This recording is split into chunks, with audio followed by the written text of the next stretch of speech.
بسم اللہ الرحمن الرحیم۔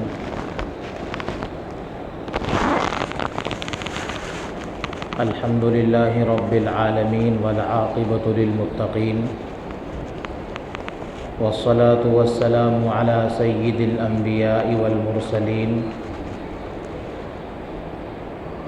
وعلی آلہ واصحابہ اجمعین، اما بعد، فاعوذ باللہ من الشیطان الرجیم، بسم اللہ الرحمن الرحیم۔ یا ایہا الذین آمنوا لا تتخذوا بطانة من دونکم لا یألونکم خبالا ودوا ما عنتم قد بدت البغضاء من افواہہم وما تخفی صدورہم اکبر۔ وقال النبی صلی اللہ علیہ وسلم انما بعثت معلما۔ صدق اللہ العظیم وصدق رسولہ النبی الکریم، ونحن على ذلك لمن الشاہدین والشاکرین، والحمد للہ رب العالمین۔ سبحانک لا علم لنا الا ما علمتنا انک انت العزیز الحکیم۔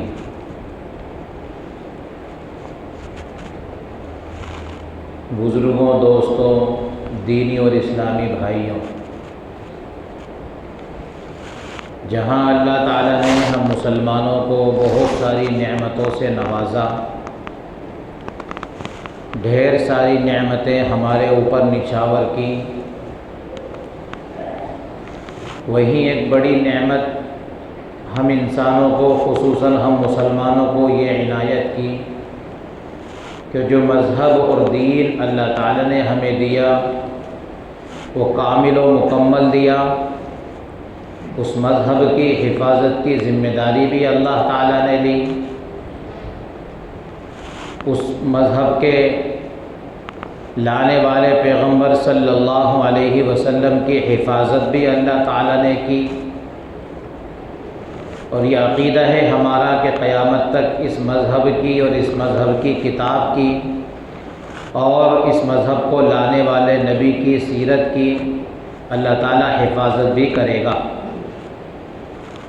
جبکہ یہودیت پریشان ہے، عیسائیت پریشان ہے، ہندوازم پریشان ہے، اگر وہ کسی مذہب پر عمل کرنا چاہیں، کسی کو اپنا آئیڈیل نمونہ بنانا چاہیں، کسی کتاب کو اپنا رہبر بنانا چاہیں تو کوئی کتاب ان کے پاس محفوظ نہیں۔ کسی ہستی کے اعمال کو اپنے لیے وہ نمونہ بنانا چاہیں تو ان کے لیے کوئی پیشوا نہیں۔ یہی حال عیسائیت کا ہے کہ وہ بھی دم توڑ رہی ہے، یہی حال یہودیت کا ہے کہ اگر وہ چاہے کہ ہم صرف حضرت موسیٰ علیہ السلام کو مانیں تو ان کی سیرت مکمل ان کے پاس محفوظ نہیں۔ عیسائی چاہیں کہ ہم حضرت عیسیٰ علیہ السلام کی مکمل تقلید کریں تو ان کی مکمل سیرت ان کے پاس نہیں، اور ہندوازم کے پاس تو کچھ بھی نہیں۔ یہ کرم صرف اللہ تعالیٰ نے ہم مسلمانوں پر کیا کہ اپنے مذہب کی، اپنی کتاب کی اور اس شریعت کی تکمیل بھی فرمائی، اس کے مکمل ہونے کا اعلان بھی، الیوم اکملت لکم دینکم واتممت علیکم نعمتی ورضیت لکم الاسلام دینا کہہ کر کے بیان کر دیا۔ یہ مذہب جو ہمیں دیا گیا ہے، اللہ تعالیٰ فرماتا ہے اکملت لکم دینکم، میں نے تمہارے دین کو مکمل کیا، واتممت علیکم نعمتی، اپنی نعمت کو میں نے تمہارے اوپر تام کیا، ورضیت لکم الاسلام دینا، اور تمہارے لیے جو دین میں نے پسند کیا وہ یہی مذہب اسلام تمہارے لیے پسند کیا ہے۔ اس قرآن کو جس ذات پر نازل کیا گیا، اس قرآن کے تعلق سے بھی قرآن نے کہا اِنَّا نَحْنُ نَزَّلْنَا الذِّكْرَ وَإِنَّا لَهُ لَحَافِظُونَ، قرآن کو ہم نے ذکر کیا، حفاظت بھی ہم ہی کریں گے۔ نبی کریم صلی اللہ علیہ وسلم کی ذات بابرکت پر اتارا، آپ کو صحابہ کی ایسی ٹیم عنایت فرمائی، صحابیات کی ازواج مطہرات کی ایسی جماعت عنایت فرمائی جنہوں نے نبی کریم صلی اللہ علیہ وسلم کی شب و روز کو، آپ کے ہر عمل کو، آپ کی جلوت اور خلوت کو محفوظ کر کے ہو بہو امت کے سامنے پیش کیا۔ ائمہ کی جماعت آئی، محدثین فقہا کی جماعت آئی، تابعین تبع تابعین کی جماعت آئی، اور آتی رہے گی انشاءاللہ قیامت تک، کہ اس دین کی حفاظت جیسی صحابہ نے کی تھی ویسا کا ویسا حرف بہ حرف آگے والوں کو پہنچایا، اور یہ دین پہنچتا بھی رہے گا، کیونکہ قرآن کا کہنا ہے کہ جب یہ دین باقی نہیں رہے گا تو پھر یہ کائنات و دھرتی بھی باقی نہیں رہے گی۔ دین تو ہم کو مکمل ملا تھا، اور اسی مکمل دین میں ہم کو داخل ہونے کا حکم بھی دیا تھا، ادخلوا فی السلم کافہ ولا تتبعوا خطوات الشیطان، پورے کے پورے تم کو داخل ہونا ہے اسلام میں، شیطان کے نقش قدم کی پیروی تمہارے لیے بالکل مباح نہیں ہے، بالکل تمہارے لیے شیطان کے نقش قدم کی پیروی جائز نہیں۔ انہ لکم عدو مبین، لوگوں شیطان تو تمہارا کھلم کھلا دشمن ہے۔ کمی ہماری رہی کہ مذہب بھی مکمل، داخل ہونے کا حکم دیا وہ بھی مکمل، جس نبی کو بھیجا اس کی شریعت مکمل، وہ نبی بھی کامل و اکمل، اور جس شہر میں بھیجا وہ شہر بھی امین، سب کچھ اپنی جگہ مسلم، لیکن ہماری کمی یہ رہی کہ ہم کچھ داخل ہوئے اسلام میں، کچھ کورے رہ گئے اسلام سے، کچھ ہم نے تسلیم کر لیا اور کچھ کو ہم نے چھوڑ دیا، چند چیزوں پر عمل کیا، اکثر چیزوں کو ہم نے چھوڑ دیا، اور ہم نے ان لوگوں کو آئیڈیل و نمونہ بنایا جن سے دوستی نہ کرنے کا، جن سے محبت نہ کرنے کا قرآن نے ہم کو کہا تھا۔ قرآن نے جس ذات کو نمونہ اور آئیڈیل بنانے کے لیے ہم کو کہا تھا وہ نبی کریم صلی اللہ علیہ وسلم کی ذات بابرکت ہے، انبیاء کی ذات ہے جس کو ہمارے لیے نمونہ اور آئیڈیل بنایا۔ لقد كان لكم في رسول الله اسوة حسنة لمن كان يرجو الله واليوم الآخر وذكر الله كثيرا، اللہ اور یوم آخرت پر اگر کوئی ایمان رکھتا ہے تو اس کے لیے نمونہ، اگزامپل، آئیڈیل اگر کوئی ذات ہو سکتی ہے تو وہ رسول اللہ صلی اللہ علیہ وسلم کی ذات بابرکت ہے۔ اور ہم کو قرآن نے چوکن نہ کیا تھا، نبی کو چھوڑ کر ہرگز کسی کے راستے پر مت جانا، جن کے بھی راہ پر تم جاؤ گے، جن سے بھی تم دوستی رچاؤ گے، اس صحیح راہ کو چھوڑ کر وہ گمراہی کا راستہ ہے۔ قد بدت البغضاء من افواہہم، قرآن یوں ہم کو کہتا ہے یا ایھا الذین آمنوا لا تتخذوا بطانۃ من دونکم لا یألونکم خبالا، جو اللہ کے سوا ہیں، رسول کے سوا ہیں، اہل حق کے ماں سوا ہیں، ہرگز ان سے تم دوستی مت رچانا۔ لا تتخذوا بطانۃ من دونکم لا یألونکم خبالا ودوا ما عنتم، ہمیشہ تمہاری دشمنی میں الجھے ہوئے ہیں، اور یہ تو بہت تھوڑی سی دشمنیاں ان کی ظاہر ہو رہی ہیں۔ قد بدت البغضاء من افواہہم وما تخفی صدورہم اکبر، جو غلاظتیں ان کے منہوں سے نکل رہی ہیں اسلام کے خلاف، پیغمبر اسلام کے خلاف، شریعت اسلام کے خلاف، قرآن کے خلاف، یہ تو بہت تھوڑی ہیں۔ قد بدت البغضاء من افواہہم، ہاں قرآن کہتا ہے وما تخفی صدورہم اکبر، جو ان کے سینوں میں پنہا ہے تمہاری دشمنی کا بیج، جو ان کے سینوں میں پل رہا ہے وہ تو اس سے بہت بڑی چیز ہے۔ یہ قرآن نے ہمارے سامنے یہ مضمون پیش کر دیا۔ افسوس ہمارا ہے، کمی ہماری ہے کہ ہم نے نہ معلوم کس قوم کو اپنا نمونہ اور آئیڈیل بنایا، جس قوم کے پاس خود کتاب نہیں، جس قوم کو اتباع کرنے کے لیے ان کے پاس کوئی آئیڈیل نمونہ نہیں، اس قوم کے پاس کوئی رسول نہیں، کوئی دین نہیں، کوئی مذہب نہیں، اس قوم کے لباس کو ہم نے اوڑھا، اس قوم کے حلیے کو ہم نے اختیار کیا، اس قوم کے تہواروں پہ ہم نے خوشیاں منانی شروع کی، اس قوم کے لبادے میں ہم ملبوس ہو گئے، اور جو پیغام میرے نبی صلی اللہ علیہ وسلم دے کر گئے تھے، جو شریعت میرے نبی دے کر گئے تھے، جو قرآن میرے نبی نے صحابہ کے ذریعے ہم کو پہنچایا تھا، اس کو ہم نے چھوڑ دیا۔ ہاں قرآن خود کہتا ہے کہیں ایسا نہ ہو کہ کل قیامت میں یہ نبی علیہ الصلوۃ والسلام خود شکایت کر دیں کہ یا اے باری تعالیٰ یہ وہ قوم ہے جس نے قرآن کو چھوڑا تھا، قرآن کو چھوڑا تھا۔ کہیں ایسا نہ ہو کہ نبی علیہ الصلوۃ والسلام ہی ہماری کل قیامت میں پروردگار سے شکایت کر دیں۔ خیر، میں یہاں سے بات شروع کر رہا تھا، یا ایھا الذین آمنوا لا تتخذوا بطانۃ من دونکم، اپنا نمونہ کن کو بنانا ہے؟ جو سوال پیدا ہوتا ہے کہ معاشرے میں بگاڑ پیدا کیوں ہو رہا ہے، معاشرے میں بگاڑ کے اسباب کیا ہیں، اس کے سد باب کیا کیا ہو سکتے ہیں، کیسے ہم اپنے معاشرے کی اصلاح کر سکتے ہیں؟ سب سے پہلی بات تو یہ سمجھ لینی چاہیے کہ اصلاح کا تعلق خود انسان کی اپنی ذات سے ہے، کیونکہ قرآن نے سب سے پہلے انسان کو مخاطب بنا کر کے کہا یا ایھا الذین آمنوا قوا انفسکم، پھر اہل و عیال پر اس کی نظر جانی چاہیے، واہلیکم نارا، اپنے آپ کو سب سے پہلے جہنم کی آگ سے بچاؤ۔ میری اصلاح کا میں خود محتاج ہوں، میری اصلاح کی کوئی سوسائٹی فکر نہ کرے، میری اصلاح کی پہلے فکر میں کروں، میرے گھر کی اصلاح کا ذمہ دار میں خود ہوں۔ کلکم راع وکلکم مسئول عن رعیتہ، تم میں سے ہر آدمی ذمہ دار ہے، کل قیامت میں ہر ذمہ دار سے اس کے ماتحتوں کے بارے میں پوچھا جائے گا۔ میں ذمہ دار ہوں میرے گھر کا، میں ذمہ دار ہوں میرے بچوں کا، کل قیامت میں مجھ سے سوال ہوگا میرے بچوں کے تعلق سے۔ قرآن پہلے مجھے کہتا ہے قوا انفسکم، تو بچا پہلے اپنے آپ کو جہنم کی آگ سے، پھر بچا واہلیکم، اپنے اہل و عیال کو جہنم کی آگ سے۔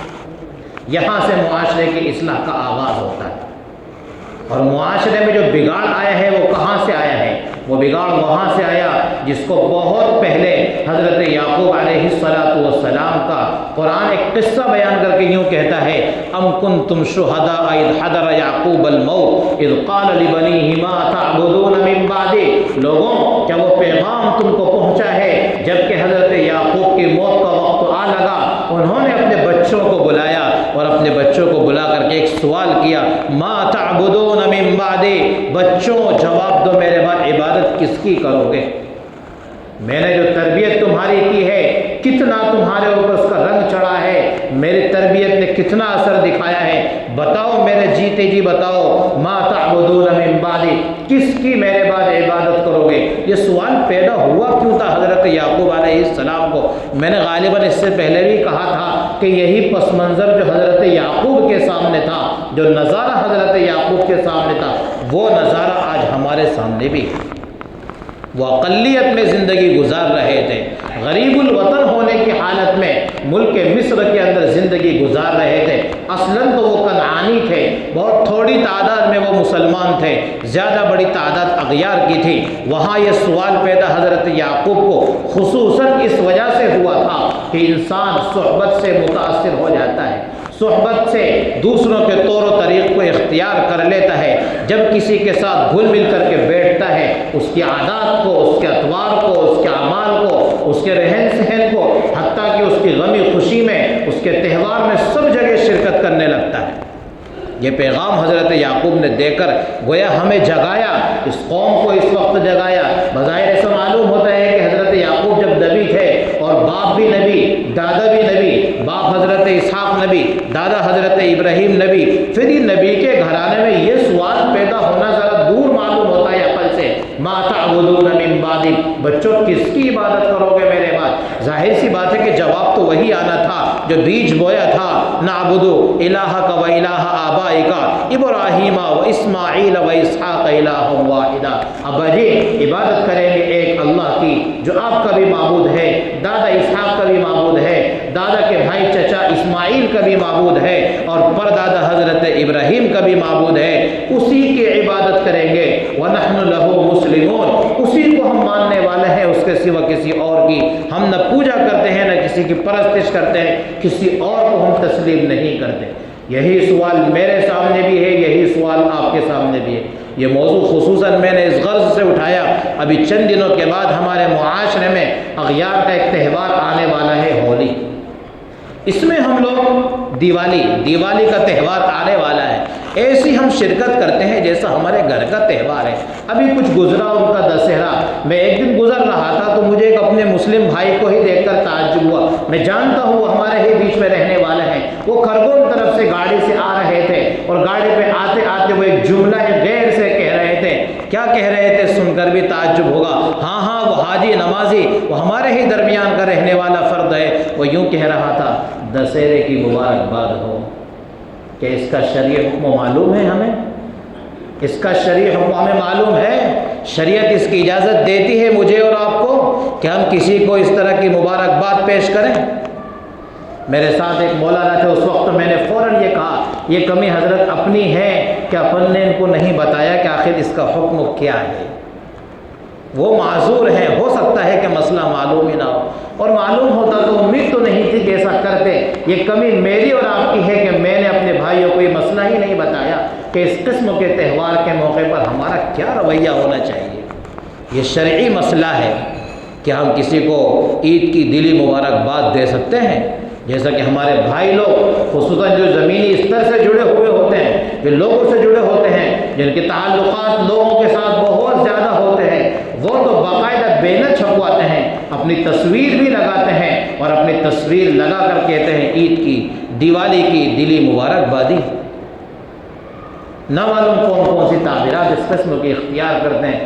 کیا ہماری شریعت اس کی ہم کو اجازت دیتی ہے یا ہماری شریعت اس کی ہم کو اجازت نہیں دیتی؟ یہ شرعی مسئلہ ہے، یاد رکھیں۔ علماء نے نقل کیا ہے، فتاوی بن نوریہ میں آپ دیکھ سکتے ہیں، فتاوی دارالعلوم دیوبند میں جا کر کے دیکھ سکتے ہیں، یہ بات علماء نے نقل کی ہے۔ شرعاً ایسا کسی کو مبارکبادی دینا جو اس کا مذہبی تہوار ہو، جو اس کے اپنے عقیدے سے تعلق رکھتا ہو۔ بہت سارے تہوار ہمارے معاشرے میں لوگوں کے ایسے پائے جاتے ہیں جو کسی نہ کسی عقیدے سے وابستہ ہوتے ہیں۔ ایسے تہوار کی شرعاً مبارکباد دینا، چاہے وہ واٹس ایپ کے ذریعے ہو، کسی تحریر کے ذریعے ہو، زبان سے ہو، یا کوئی فوٹو و تصویر کے ذریعے ہو، اس قسم کی مبارکباد دینا ہمارے لیے شرعاً جائز نہیں ہے، شرعاً جائز نہیں۔ اور اگر ان کے اس مذہبی تہوار کو عقیدت و محبت کی نظر سے دیکھ کر عظمت کے خاطر اگر ہم نے مبارکبادی دی تو میں نہیں کہتا، لیکن فتاوی بن نوریہ میں یہ بات تحریر ہے، ایسا شخص کفر کے دہانے پار کر جائے گا۔ اگر ہم نے عظمت کے پیش نظر ان کے مذہبی تہوار کو جو خالص ان کے عقیدے سے متعلق ہو، اگر ہم نے اس کی عظمت کو دل میں رکھا اور پھر ہم نے اس قسم کی مبارکبادیاں پیش کی تو ہمارے ایمان کے لالے پڑ جائیں گے۔ بات بہت معمولی سی معلوم ہوتی ہے کہ ہوتا کیا ہے اس سے۔ اگر مبارکبادی دے دی تو بھائی چارہ ہے، یہی تو کہتے ہیں میرے بھائیوں، قرآن صاف کہتا ہے، جہاں میں نے آیت کریمہ پڑھی تھی، یا ایھا الذین آمنوا لا تتخذ منکم، اے لوگوں، قرآن صاف کہتا ہے لا تتخذوا عدوی وعدوکم اولیاء تلقون الیہم بالمودہ، میرے بھی دشمن ہیں، خود تمہارے بھی دشمن ہیں، تمہارے رسول کے دشمن ہیں۔ آئے دن ان کے منہ سے غلاظتیں ظاہر ہو رہی ہے۔ کیا انہوں نے نہیں کہا ہمارے نبی کی شان میں؟ کیا نہیں کہا قرآن کی شان میں؟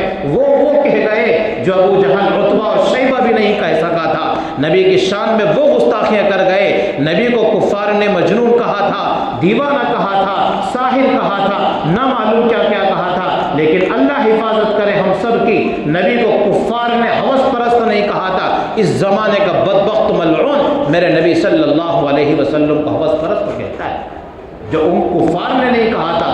ابو جہل، عتبہ جیسے بدماش شریر قسم کے لوگوں نے نہیں کہا، وہ ہمارے زمانے میں کہہ رہے، ہم ان کو اپنے ساتھ بٹھاتے، ہم ان سے دوستیاں لگاتے، اور ہاں یہ تو بہت تھوڑی بات ہے، قرآن کہتا ہے قد بدت البغضاء من افواہہم، یہ تو ان کے منہوں سے بہت تھوڑی سی نجاستیں نکلی ہیں، وما تخفی صدورہم اکبر، کیا نہیں کر رہے ہیں، ہتھیار بانٹے جا رہے ہیں، کیا نہیں کر رہے ہیں، ٹریننگیں دی جا رہی ہیں، کیا کیا پلاننگ ہے، سب جانتے ہیں۔ وما تخفی صدورہم اکبر قد بینا لکم الآیات لعلکم تعقلون، ہاں سمجھو، قرآن کہتا ہے سمجھو، اس چیز کو سمجھو۔ ہاں انتم اولائی تحبونہم ولا یحبونکم وتؤمنون بالکتاب کلہ، یہ ایسے لوگ ہیں جو نہ ان کے ہیں نہ تمہارے ہیں، تمہیں تو پیغام ہے تؤمنون بالکتاب کلہ، پورے ایمان میں داخل ہو، ایمان پورا اختیار کرو، کہ یہ مصلحت حضرت بلال حبشی کے سامنے نہیں تھی کچھ وقت کے لیے کلمہ کفر زبان سے ادا کر لوں، کہ یہ مصلحت حضرت رقیہ کے سامنے نہیں تھی، حضرت عمار بن یاسر کے سامنے نہیں تھی؟ کیا مصلحتیں ان کے سامنے نہیں تھی جن کو زمینوں پر لیٹایا گیا، رسی گلے میں باندھ کر پورے شہر میں تپتی زمین پر گھیسا گیا، بدن پر بھاری بھاری چٹانیں رکھی گئیں اور ان کے جسم کو کوئلوں پر انگاروں پر ڈال دیا گیا، جسم سے چربی پگھلتی تھی، انگارے خشک ہو جاتے تھے؟ کیا یہ مصلحتیں ان کے سامنے نہیں تھی؟ سمجھوتا نہیں کہ اسلام سے اس کائنات میں انسان کو سب سے بڑی کوئی دولت اگر ملی ہے وہ اسلام ہے، اور اگر اسلام نہیں ہے تو کچھ بھی نہیں۔ نبی کریم صلی اللہ علیہ وسلم کی محبت کی کمی، اللہ سے تعلق کی کمی، یہ ہمارے بگاڑ کا سبب بن رہی ہے۔ اللہ سے تعلق کی کمی، جبکہ اللہ تعالیٰ صاف ہم کو کہتا ہے الا ان اولیاء، لوگوں ڈرنے کی ضرورت نہیں، تم میرے دوست ہو، لا خوف علیہم ولا هم يحزنون، اور کہیں کہتا ہے الا ان اولیاء اللہ هم المفلحون، رب کی جو جماعت ہوئی غلبہ تو اسی کا ہے۔ پھر کیا ہم نے سوچ لیا ہے، کون سی ایسی مصلحت ہمارے سامنے آ گئی ہے جس کی بنا پر ہم اتنے گر گئے کہ قرآن کے احکامات کو ہم نے پامال کر دیا؟ دیوالی کا تہوار آئے گا، کیا کریں گے ہم؟ دکانوں پر ان کا استقبال کریں گے، ان سے ہدیے تحفے قبول کریں گے۔ یاد رکھیں ان کی جانب سے ملنے والی مٹھائی کی شرعی حیثیت علماء نے یہ بیان کی ہے کہ اگر ہمیں ایسا غالب گمان ہو یا یقین ہو یہ چڑھاوے کی چڑھا کر کے لایا ہے، ہمارے لیے قبول کرنا ہی جائز نہیں، جس کو کہتے ہیں پرساد، جس کو وہ کہیں کسی دیوی دیوتاؤں پر چڑھا کر کے لایا، اس کی پوجا کر کے لایا، اور ہاں کر کے ہی لاتے ہیں ایسا۔ اور آگے سنو، گو موتر بھی چھڑک کے لاتے ہیں، ناپاک ہوتی ہیں وہ چیزیں اکثر و بیشتر۔ کیا ایسی چیزیں ہمارے لیے قبول کرنا جائز ہے؟ شرعاً ایسی چیزیں قبول کرنا ہی جائز نہیں ہے۔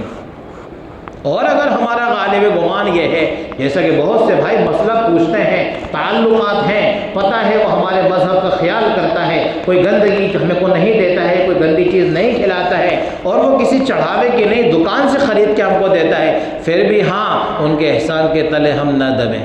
احتیاط تو اسی میں ہے کہ ہم احسان کے تلے نہ دبیں۔ کیوں ہم ان کے احسان کے تلے دبے جا رہے ہیں؟ کیوں ہم ان کی بود و باش اختیار کیے جا رہے ہیں؟ کیا کبھی دیکھا کسی نے ہماری طرح عمامہ باندھ کر مسجد آ گیا ہو، ہماری عیدگاہ میں آ گیا ہو؟ ہم جس طرح کبھی کبھار ان کے میلوں میں شرکت کر لیتے ہیں، کیا کوئی ہفتے واری میلہ جمعے میں ہمارے ساتھ آیا؟ کیا کوئی سالانہ میلہ عیدگاہ میں ہمارے ساتھ آیا؟ کیا کسی نے ہمارے ساتھ رمضان میں روزے رکھے؟ بھولے سے کسی نے ہمارے ساتھ کبھی نماز پڑھی؟ کبھی کوئی حج کے لیے گیا؟ کبھی کسی نے زکوٰۃ ادا کی؟ وہ جب ہمارے احکام ادا نہیں کر سکتے، اسلام کے اعمال پر نہیں چل سکتے، ہمارے ساتھ اٹھنا بیٹھنا پسند نہیں کر سکتے، اپنے نجی مجلسوں میں ہماری شرکت پسند نہیں کرتے، حتیٰ کہ ہم سے فروٹ خریدنا پسند نہیں کرتے، پھر ہم کون ہوتے ہیں؟ ہم کہاں چلے جا رہے ہیں؟ اپنے شعار کو ہم نے کہاں بھلا دیا ہے؟ کہاں ہم چلے جا رہے ہیں؟ یا ایھا الذین آمنوا من یرتد منکم عن دینہ فسوف یأتی اللہ بقوم یحبهم ویحبونہ، لوگوں اگر سب مرتد ہو گئے تو رب کو کسی کی ضرورت نہیں، فسوف یأتی اللہ بقوم، ایسی قوم کو اللہ پیدا کرے گا، یحبهم ویحبونہ، وہ قوم رب سے محبت کرے گی، رب ان سے محبت کرے گا، اذلۃ علی المؤمنین اعزۃ علی الکافرین یجاہدون فی سبیل اللہ لا یخافون لومۃ لائم۔ یہ میرے نبی کے صحابہ کی صفت بیان کی، وہ یہ نہیں کہتے تھے کہ معاشرہ کیا کہے گا، مجھے اسلامی شعار کو اپنانے میں شرم آتی ہے، وہ یہ نہیں کہیں گے قیامت میں پیدا ہونے والے جن کو میرا رب کہے گا مجھے داڑھی رکھنے میں، آفس میں جانے میں شرم آتی ہے، مجھے کرتا پائجامہ پہن کے اسٹیج پہ جانے میں شرم آتی ہے، لا یخافون لومۃ لائم، کسی ملامت کرنے والے کی ملامت کا اندیشہ نہیں کریں گے، ایسی قوم کو پروردگار پیدا کرے گا۔ بلکہ کسی بڑے عالم دین، بڑے مفسر قرآن نے یہ کہا ہے، جہاں یہ بات ہمارے لیے خوشی کی ہے کہ اللہ تعالیٰ کے مذہب، اللہ تعالیٰ کے نازل کردہ مذہب میں، دین اسلام میں لاکھوں کی تعداد میں لوگ شریک ہو رہے ہیں، یا کے بعد دیگر تشریف لا رہے ہیں، ہزاروں لاکھوں کی تعداد میں جوک در جوک لوگ اسلام میں داخل ہو رہے ہیں۔ وہیں افسوس کی بات بھی ہے، کہیں من یرتد منکم عن دینہ فسوف یأتی اللہ بقوم یحبهم ویحبونہ کا پیغام میرا رب نہیں دے رہا ہو، میرا رب یہ نہیں کہنا چاہ رہا ہو جاؤ تمہاری ضرورت نہیں، جن کے پیشانیوں پہ نشانات تھے نمازوں کے، مسجد کی صفیں خالی کر کے چلے گئے، جن کا حال یہ تھا کہ خود بھوکے سوتے تھے،